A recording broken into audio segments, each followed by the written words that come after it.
There were 5 pink paper roses twisted in the veil, and 11 bright green rose leaves.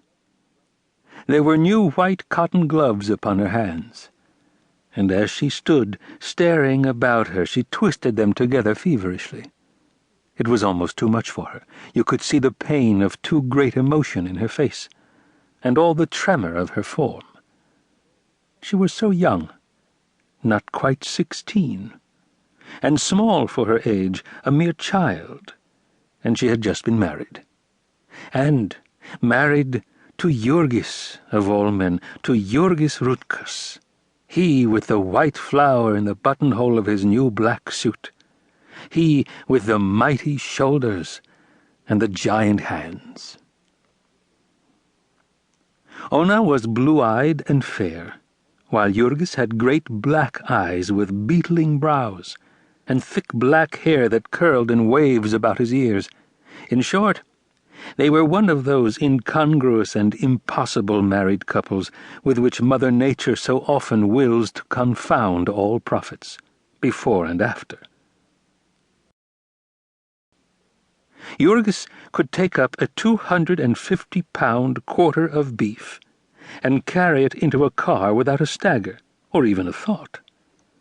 And now he stood in a far corner, frightened as a hunted animal, and obliged to moisten his lips with his tongue each time before he could answer the congratulations of his friends.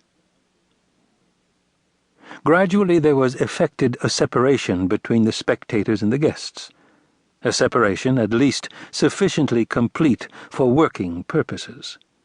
There was no time during the festivities which ensued when there were not groups of onlookers in the doorways and the corners, and if any one of these onlookers came sufficiently close, or looked sufficiently hungry, a chair was offered him, and he was invited to the feast.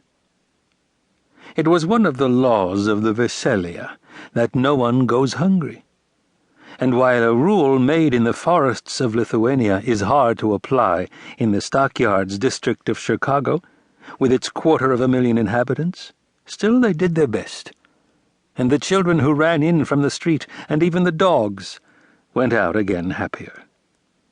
A charming informality was one of the characteristics of this celebration. The men wore their hats, or, if they wished, they took them off, and their coats with them. They ate when and where they pleased, and moved as often as they pleased. There were to be speeches and singing, but no one had to listen who did not care to. If he wished, meantime, to speak or sing himself, he was perfectly free. The resulting medley of sound distracted no one, save possibly alone the babies, of which there were present a number equal to the total possessed by all the guests invited. There was no other place for the babies to be, and so part of the preparations for the evening consisted of a collection of cribs and carriages in one corner. In these the babies slept, 3 or 4 together, or wakened together as the case might be. Those who were still older and could reach the tables marched about, munching contentedly at meat bones and bologna sausages. The room is about 30 feet square, with whitewashed walls, bare save for a calendar, a picture of a racehorse, and a family tree in a gilded frame. To the right there is a door from the saloon, with a few loafers in the doorway, and in the corner beyond it a bar, with a presiding genius clad in soiled white, with waxed black moustaches and a carefully oiled curl plastered against one side of his forehead. In the opposite corner are 2 tables, filling a third of the room and laden with dishes and cold viands, which a few of the hungrier guests are already munching. At the head, where sits the bride, is a snow-white cake, with an Eiffel Tower of constructed decoration, with sugar roses and 2 angels upon it, and a generous sprinkling of pink and green and yellow candies.